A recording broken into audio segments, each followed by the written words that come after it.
Баршаңызға сәлем, сіздерге Poizon сайтынан қалай товар сатып алуды көрсетемін.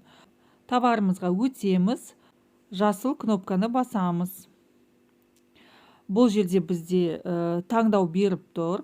Біріншісі 1 кітап дейді, екіншісі 11 юаньнан 2 кітап дейді. Осыны біреуін таңдаймыз. Жасыл кнопкамызды басамыз. Тағы да жасыл кнопкамызды басамыз. Alipay'ға өтеміз.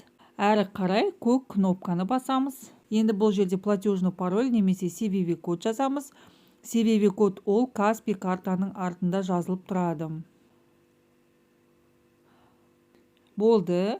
Біздің оплатамыз сәтті өтті.